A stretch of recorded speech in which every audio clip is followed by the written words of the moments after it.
want to thank you all so much that came to help us celebrate our dear friend, co-worker. I mean, the girl had so many hats, I can't name them all, but we knew that the day that the good Lord called her home, that we were going to find a time to celebrate her life, because if there was anyone that ever touched lives in Person County, it was Kitty Horton. So we want to thank you all for being here today to help us celebrating her life. Today, it couldn't have been a better day. I'd have to say the skies are Carolina blue, but I don't want lightning to strike right now. It's a beautiful day to be out here at her Uncle Uppy's pond. I'm going to introduce our first speaker today. Her name is Robin Horner. Robin. Guys, I hope I can get through this. Like Sandy said, my name is Robin, and on behalf of my family, Kelly, Brittany, Hunter, and Keaton, we want to say thank you and welcome for coming to help us celebrate the life and legacy of our dear friend, Kitty. You got this, Rob. All right, man. Kitty be mad at you right now. This day is possible because of the love and support of so many that loved Kitty, both old and new. She made an impression on everybody she met. Michael, Kate, Nikita, Walker, Sandy, and Chris. We cannot say thank you enough for your love and support during these last 7 hard months. There's so many good memories that our family has experienced over, I don't really know how long it goes back, but the last 2 years with Kitty have been unforgettable. I could be here all day talking about her, but we have some other wonderful people who want to share. So I had to pick a couple of things that I wanted to talk about. During the summer months, Kitty and Kelly were inseparable. They were always working on their gardens together. They would help each other out. And her garden would always be just as big as ours, because she was planting for all of you guys, all of Roxborough. She loved to share with all of her friends and family. Many of you were the recipients of her vegetables or canned goods. I love the time that I spent with Kitty canning beets. I think beets were one of her favorite vegetables. Again, I would think, why in the world does she need so many cans of beets? But again, I had to remember she was doing it to share with all of you. Kitty was a giver, and this made her happy. I was happy to be a part of this. When we were done canning, she would call and ask people to come and get what they wanted, because she didn't like to see anything go to the waste. When Kelly and Kitty were finally able to take a few days off from cutting grass or the garden, we would head to the beach for a few days. Never too long, because we all know how busy she was. These days were a treasure to me. Each trip was an adventure as we explored the OBX, and she wanted to make sure Kelly got some really awesome pictures of the places that she loved so much. Sometimes our trips back would take longer because she was going to take him to some places that she knew he would get some great shots of bears or other wildlife. She loved making him happy and would go out of her way to see him happy. Those two shared a special bond as family and friends, and I was honored, let's just say it, to be the third wheel. They could pick on each other, and they had the best time everywhere we went. We spent most Friday nights over the last 2 years going out to eat, and she loved to pick where we would go. Sometimes I would get a text asking me where I wanted to go that night, just so we could gang up and overrule Kelly. I would get my way, and I'm sure she would gang up with Kelly on many occasions, so we would end up where he wanted to go as well. No matter what, we were going to one of her favorite places at the beach, Grits Grill, and it soon became our favorite as well. And I will always remember her and the great times we had there. I could talk forever about all the wonderful memories I have with Kitty. She loved big, and she gave so much. She made so many people in our county feel special. Just seeing so many people here today just goes to show she touched so many of you in a special way. I just wish I could follow in her footsteps and one day be the person she was to all of us. Thank you.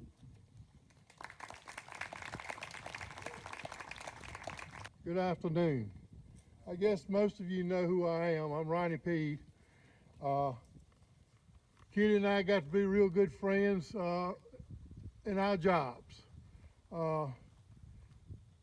Before I knew Kitty, I knew her mom and dad. I used to go by the store when I was teaching school and in driver's ed, and I would speak with them and talk with them and go in and get snacks and stuff, and got to know them real good. And that's how I knew Kitty was teaching school to start with. I didn't know her at the time. Her mom was real proud that Kitty was a school teacher. And Kitty was a great school teacher. Kitty loves students, she loves the kids, and she was always put them first in everything that she did. I really got to know Kitty when I became driver's ed coordinator several years after we started in school. I found out real quick that Kitty was a go-getter. She always was wanting to get all the kids she could teach. She loved the kids, working with them, and she did a tremendous job in driver's ed. And I knew that I always could depend on her if I had some old students that needed to be taught real quick. She was ready to go, and she was always there to teach those kids. And so I was driver's ed coordinator for several years, and she worked for me. And then later on, they did away with driver's ed in the school system, and they formed it out, to driving academies, and she formed the Person Driving Academy. And she, so then I started working for her. And then we had that relationship where the same thing, if she had someone that she needed to get taught real quick or whatever, she knew she could bring them to me and we'd get it done. And so we had a real special relationship. I always considered Kitty a great friend. She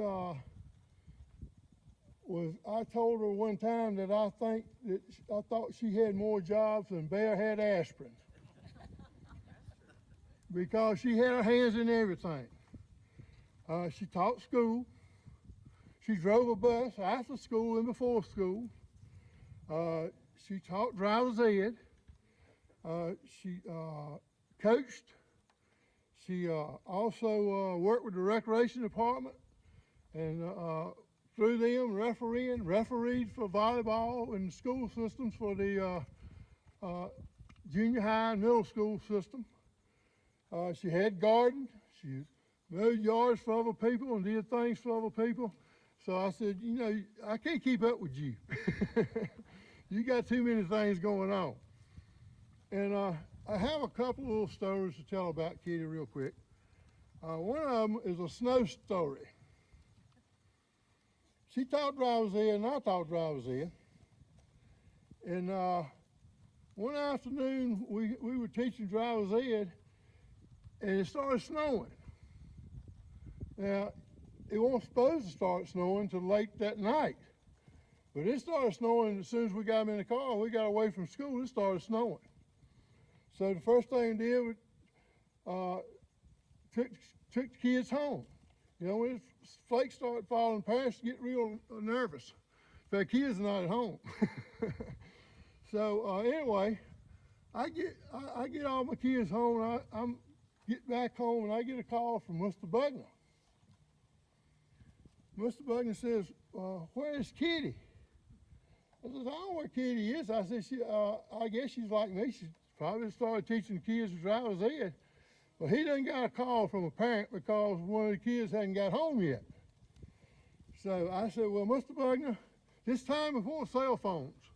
There wasn't no cell phones. You couldn't get in touch with one another right away. It's one of them things you call enough messages home or somewhere and then they get back with you." So I said, "Well, I try to get up with her, but I don't know exactly how to get up with her." So anyway, I said, "If I hear something, I'll call you. Or if I talk to her first, I'll have her to call you." So anyway, it's less than 30 minutes later, Kitty calls me. And she had gotten everybody home and everything, but she hadn't got back home and got the message on the phone. So she said as soon as she got it, she called Mr. Bugner and got everything straight with him. But anyway, we kind of got caught out there in the snowstorm, and but Kitty was, you know, she was did the same thing I did. She got them kids home as quick as she could. And the second one is that my mother-in-law, Ms. Hicks, Miss Lucille Hicks, we call her Mama Lucille, she wanted some corn. And at that time, I didn't grow a garden or anything, and I didn't have any corn. I said, "Well, I know somebody that raises corn." I called him, so I called Kitty. And I said, "Kitty," I said, "my mother-in-law wants some corn, wants several dozen ears of corn because she wants to cut it off and freeze it."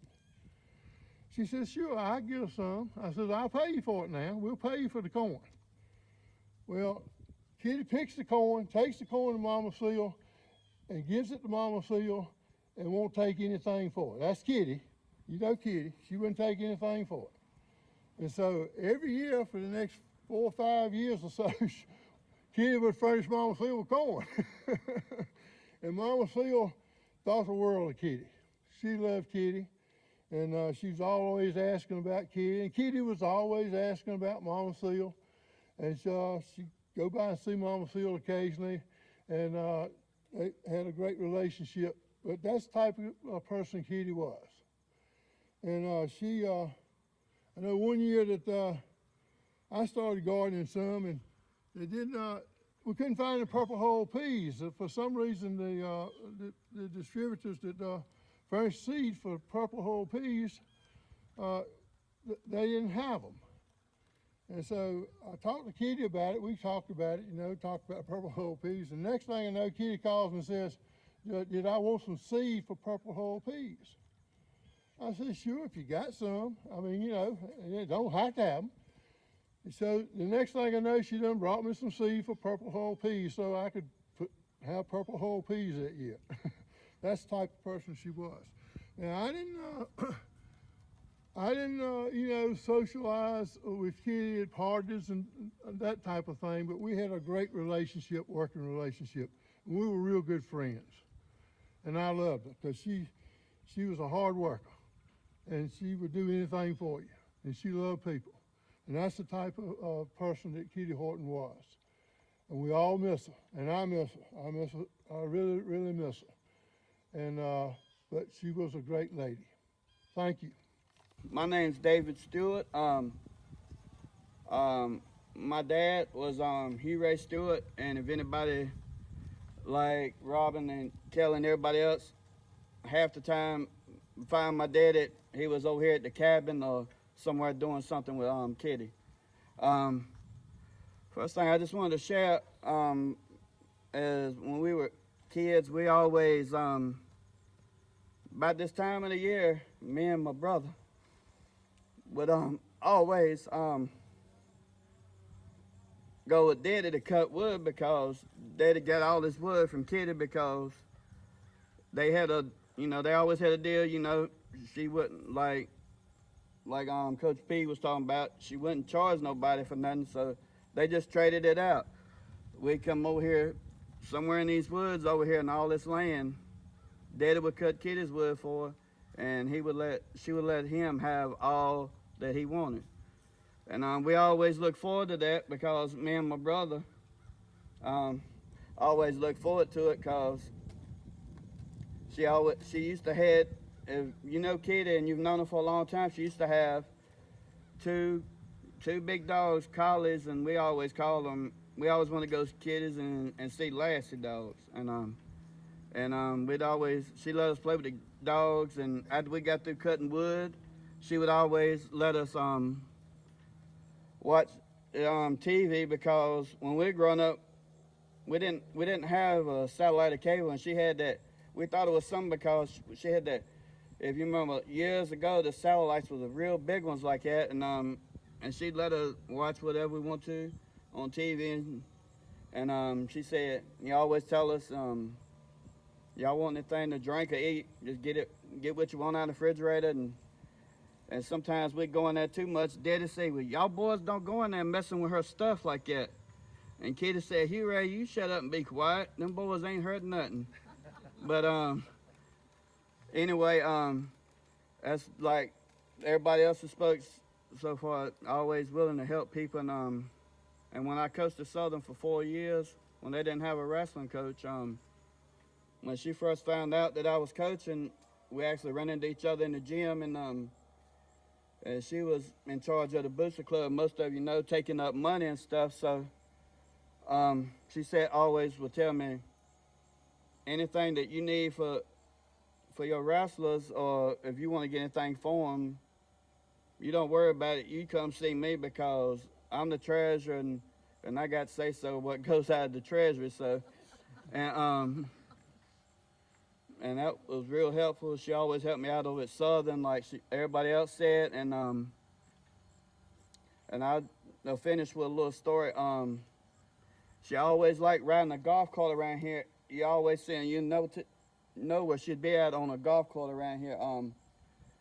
Let's see, it's probably 4 or 5 years ago, before my daddy got sick and everything. I had told him I was coming over here to the cabin one day to get his ocean gear we was going to the beach, and I pull up in the cabin, Daddy's van was in the driveway at the cabin, and his stuff was there, and I'm looking around, I'm like, and I went in the cabin because the door was open, I hollered his name, and I didn't see him nowhere, and like I said, the golf cart, so the next thing I know, I looked and I heard something. I thought they might have been on a car or something, but here's Daddy and Kitty coming down the middle of that Horton Road toward the cabin, coming down the hill in the middle of the road and everything. And both of them had a little beverage in their hand, and I said, well, y'all gonna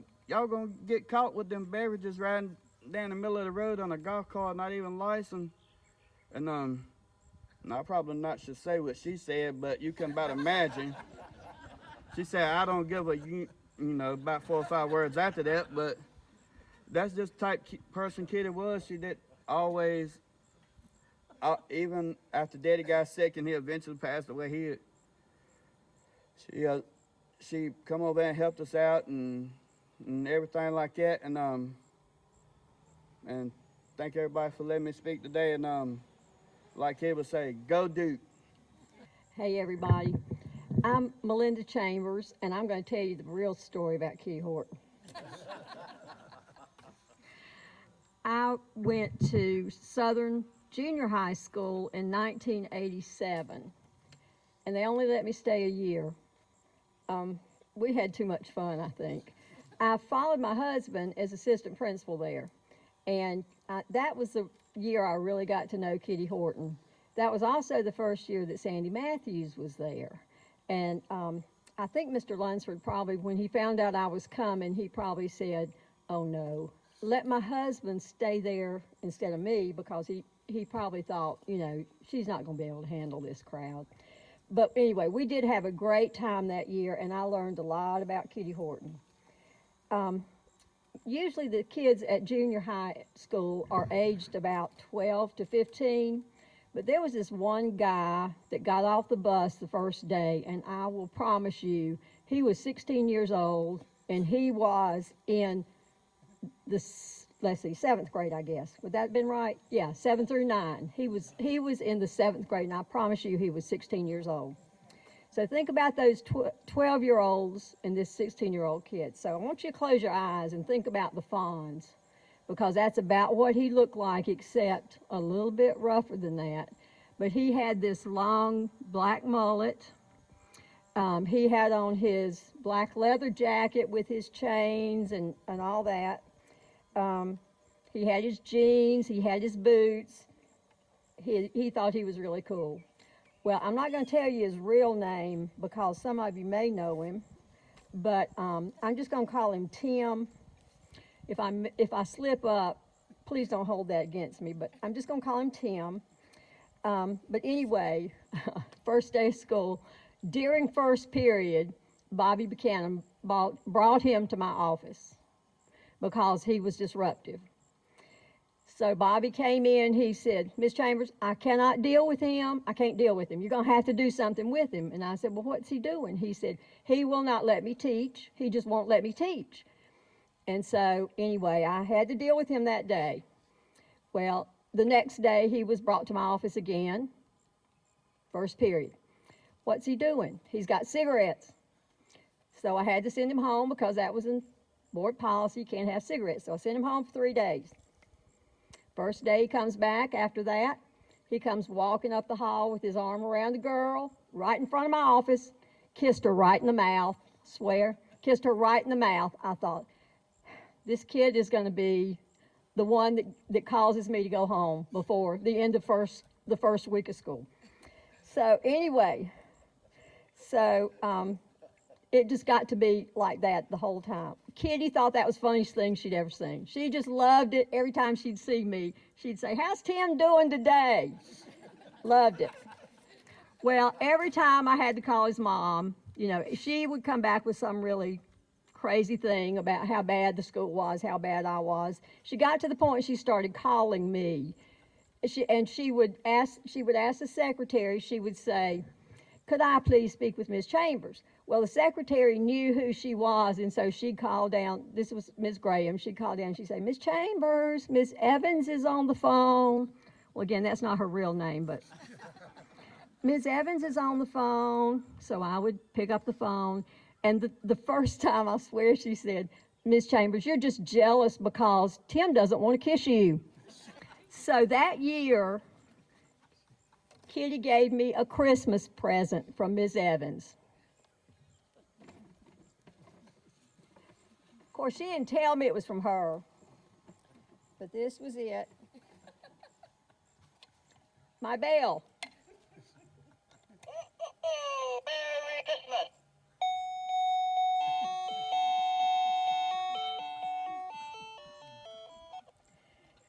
Now, I can't show you the bag she put it in. I can't show you the real bag. You can't see that. But for 32 years, that present has gone back and forth between us, okay? I promise. I got it last year. Somebody's going to get it this year. Somebody's going to get it. But that bell has gone back and forth, and it says, to Ms. Ennis. Oh, Evans from Santa. Oh, I'm so sorry. I hope you don't know her. Okay, No, you don't. Okay, so, oh, I knew I was going to do it. Kitty, where are you?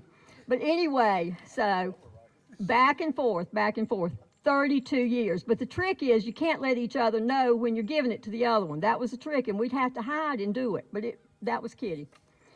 All right, so then the other thing. She had the biggest heart in the world, biggest heart. Anything you ask her, you've heard that from several people already today. When she got this big chair, I don't know if you remember or not, but the picture of it was in the Courier right after she got it. So I had moved to Oak Lane by then. Mr. Lunsford had gotten tired of me after a year, and he sent me away. He said, you can't be here anymore. So I was at Oak Lane as principal. So I thought, that would be so cool if we could have our picture made. So we did. I called Kitty and I said, could we come out and get our picture made? She said, I'd love it. Y'all come. So we did, and several of the people got on the chair, and we just had a great time. Anything we asked, she did. Field trips, she would drive the bus. I don't know, I think she was probably still teaching then. I don't know how she got away, but she did. She had the best sense of humor in the world. One day, my car was parked at the highway patrol station because I was riding with someone back and forth to Burlington. And I got there, and there was a ticket on my car, illegal parking, and it really looked like a real ticket. I remember too at Southern when we were there, we got a group of kids, probably ninth graders I think at the time, to teach us how to dance, sort of like dirty dancing. And so we had on tutus and all this crazy stuff. I can just see her face right now. All right, so then my husband and I went back to Oak Lane and shared the principalship after we retired. I did half year, he did half year. And I'll never forget, one of my first days back, I get this call. The secretary said, Miss Chambers, you have a call from Ms. Evans. I thought, okay.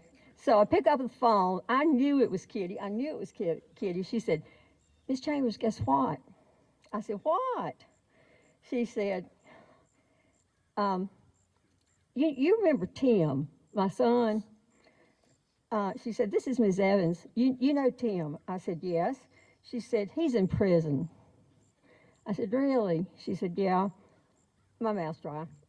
She said, he's in prison because he's been sorry.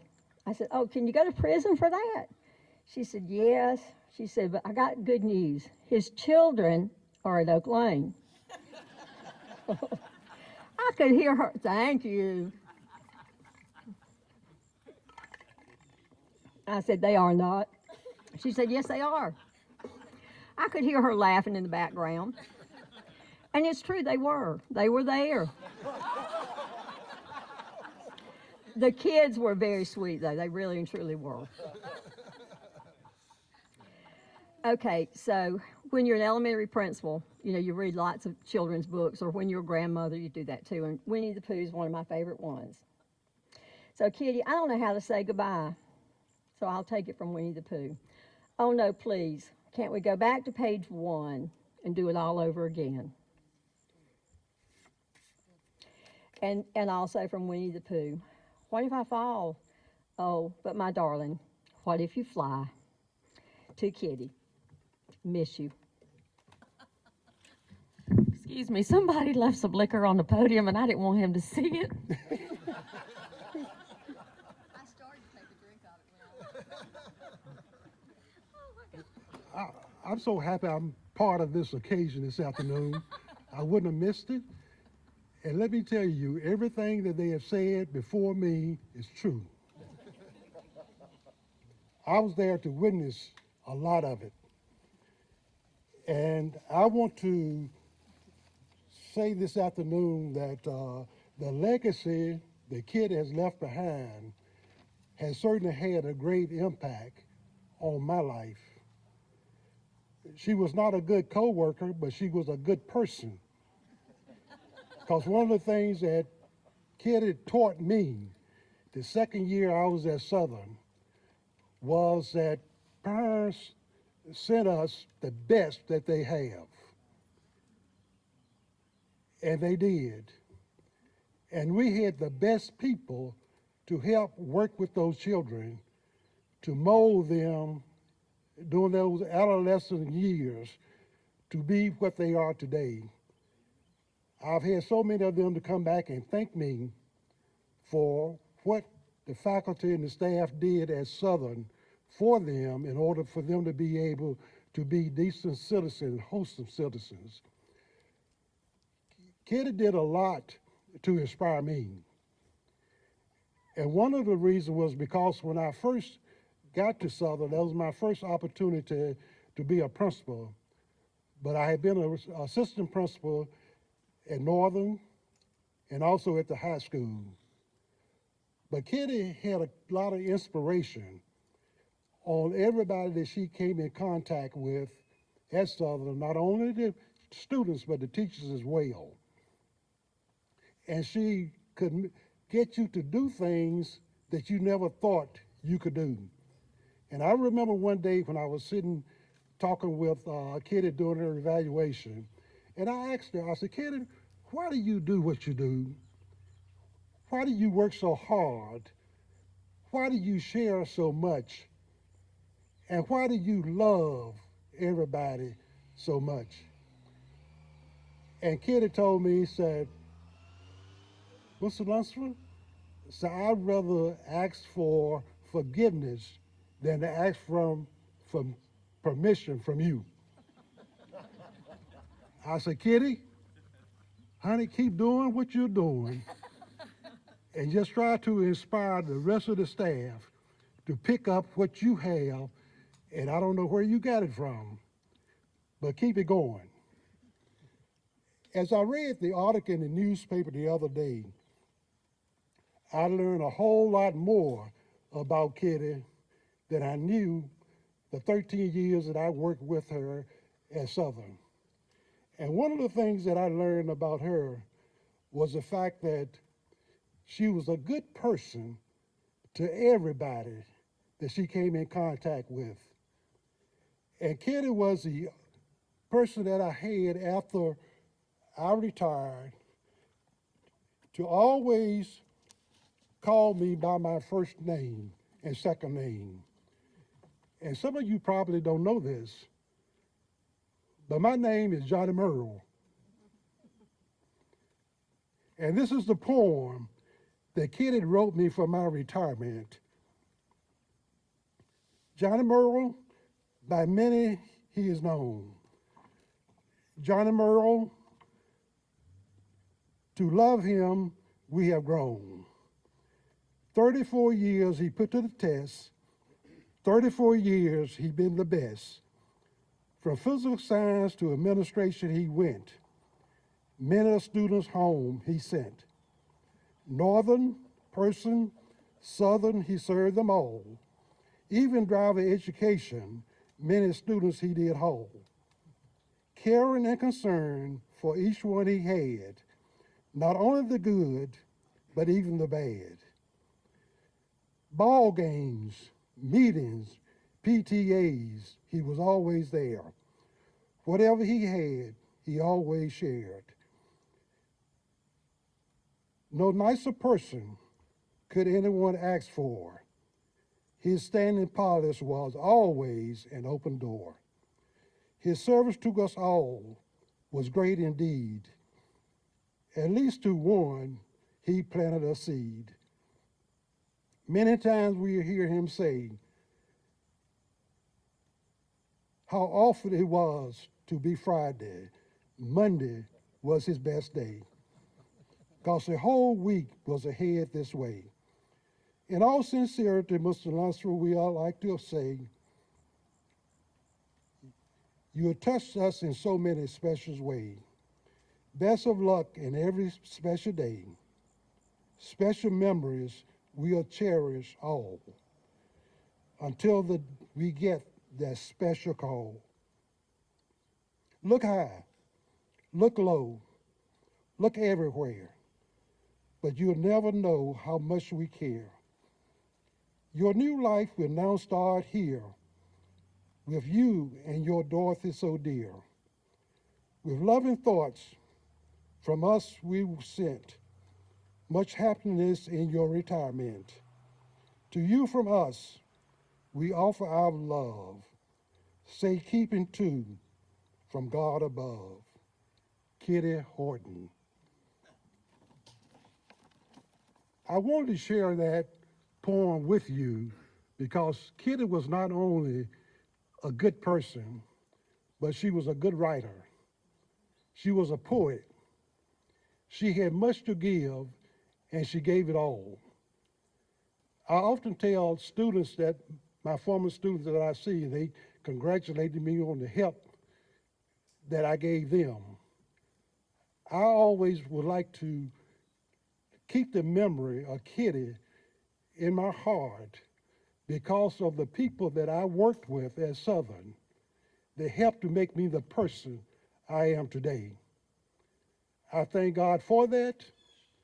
I thank God for the faculty, the staff, and the students that we all touched while we were at Southern Junior High School and Southern Middle School. Kitty's memories will linger on forever because of the people that she touched here in Person County. Not only touching the people here in Person County, but throughout the state of North Carolina, because many of those students have gone and made history for themselves. It was a blessing to have worked with Kitty. It was a blessing to have had Kitty to be a part of my life.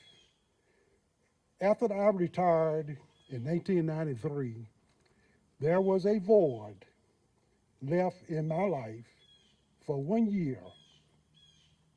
And I had to fill that void. And I went and talked to the pastor of my church. And all of a sudden, one afternoon, I went in and I read this same poem that Kitty gave me in my retirement. And that morning, I had a vision. And that vision led me to become a candidate for the Person County Board of County Commissioner. When I filed for that position, I had no idea what the income or what the outcome would be. But after serving 16 years in that position and also 10 years as chairman of the Board of County Commission for Person County, I know that Kitty Horton had an impact on my life. And thank God she did, because I am who I am today, Johnny Merle. Thank you.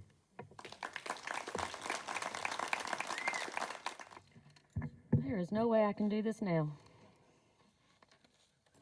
But I'll try, Kitty, just because you make me anyway. Mr. Lunsford, my first year of teaching, not only was Kitty my mentor, but you were my principal.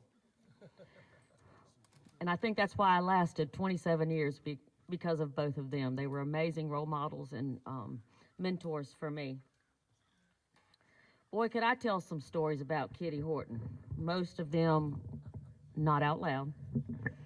But man, I lasted 27 years of teaching and I had fun, a lot of them because of that woman. She taught me so much, and as Robin said, where do I begin, you know?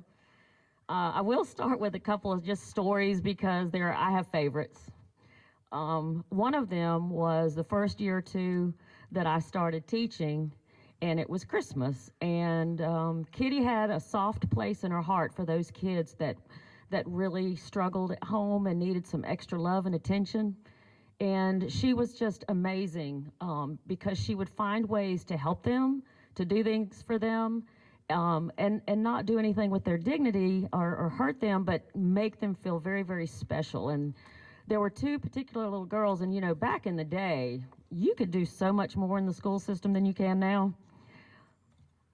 Let me look around. We had two little girls that wanted their ears pierced for Christmas, and they were on Kitty's bus route. And they lived in the housing area right there behind Southern Junior High at the time, and they wanted their ears pierced. And Kitty says, well, why don't you get them done? He says, you know, we can't afford that. And so she knew where their mom lived, and so she pulled up on the bus one morning and said, go get your mom and bring her out. And so the mom came out, and she said, would it be okay if Ms. Mathews and I took the girls to get their ears pierced for Christmas? We want to do something special for them. And she said, sure, if you want to, go ahead. So that day, we asked the principal, Mr. Lunsford, on our planning period, we had a signed release from the parents saying that we could take them And if you remember TG&Y, they pierced ears at TG&Y back then.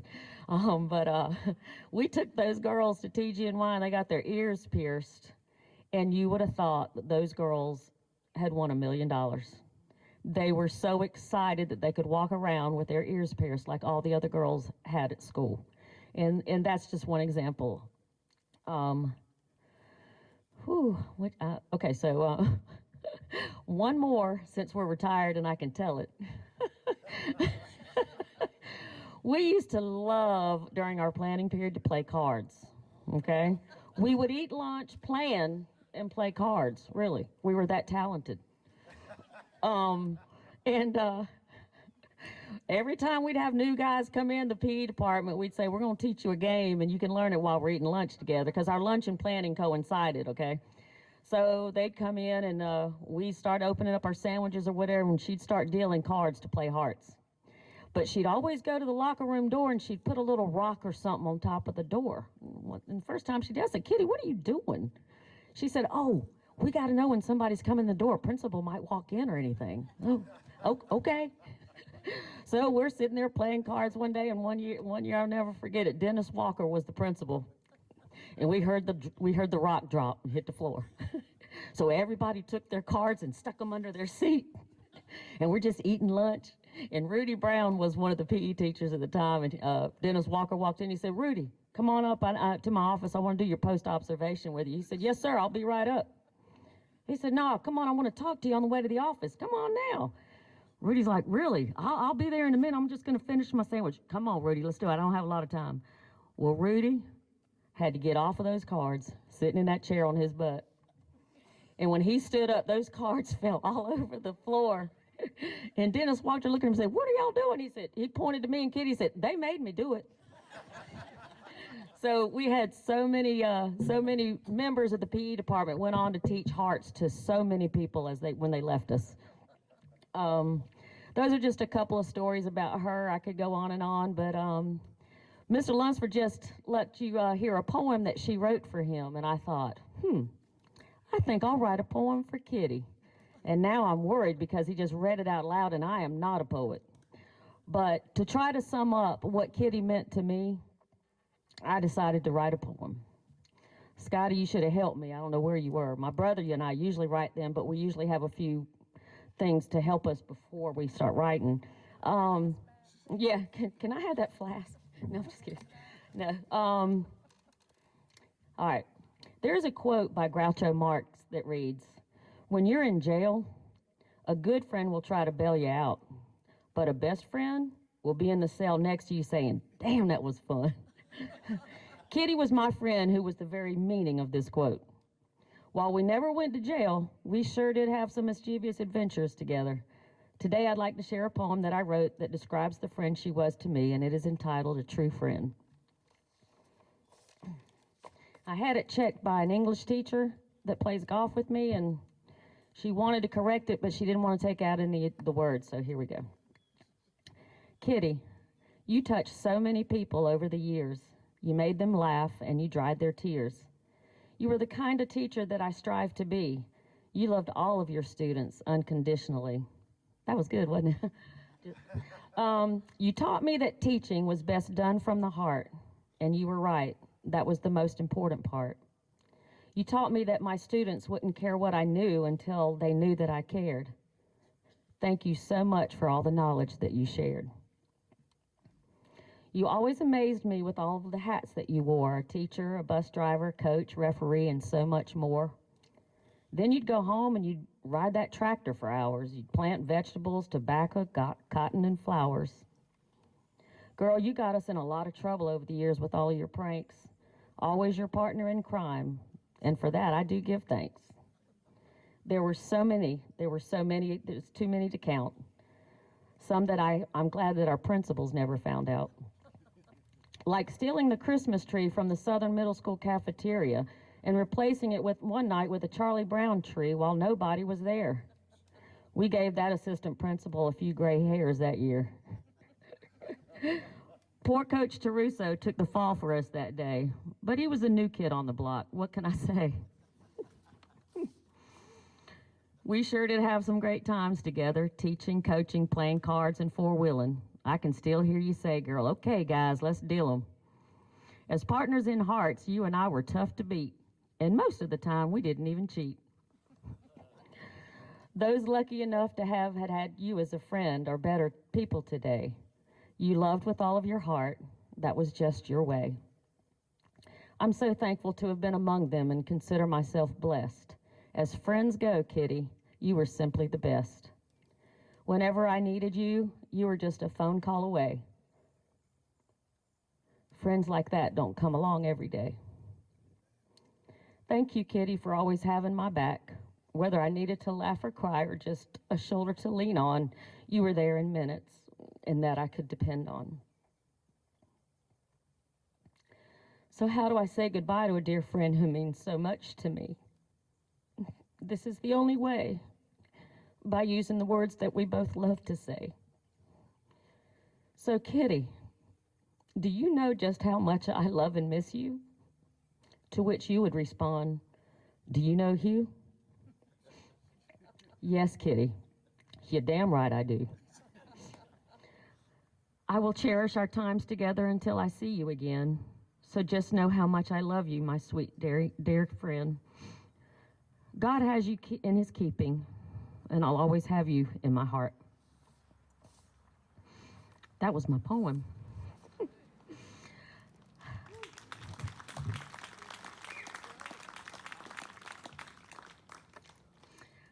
Well, we have a special thing to do to end this program today. And I'd like to thank you again for all of you being here and celebrating the life of Kitty Horton with us. I would like to thank Kelly and Robin Horner, their friends, their family, and everyone who's worked so hard around this farm. And Kitty loved this farm so much, and they have it looking amazing. And I just can't thank them enough for everything that they did to bring this together today. Thank you, Sandy. It's so great to be here this afternoon and to remember Kitty. No, I'm not wearing a Duke or blue shirt. Kitty and I are Elon alums. And so that was always very special to her and to us as we shared our moments about being fighting Christians, to which we still claim to be fighting Christians. And I know there are other Elon alums here today. I wish you would raise your hand so we all could see you. There you go. Kitty was indeed a great friend to so many people. And I just had a song that I wanted to share with you this afternoon. And I hope it'll be as special to you as it is to me.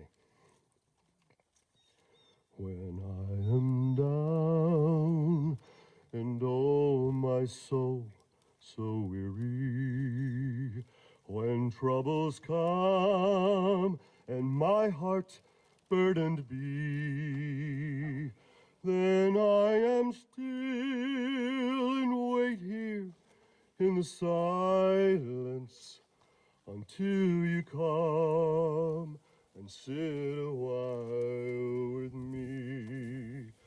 You raise me up so I can stand on mountains. You raise me up when I on stormy seas. I am strong when I am on your shoulders.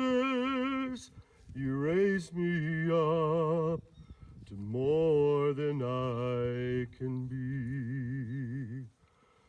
So here we are, remembering our friend Kitty.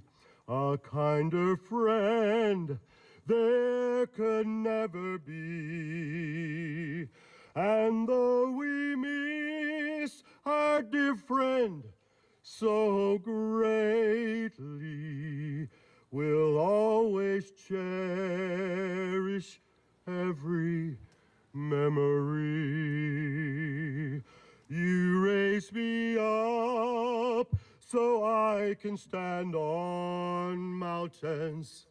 You raise me up to walk on stormy seas. I am strong when I am on your shoulders. You raised me up to more than I can be. You raised me up to more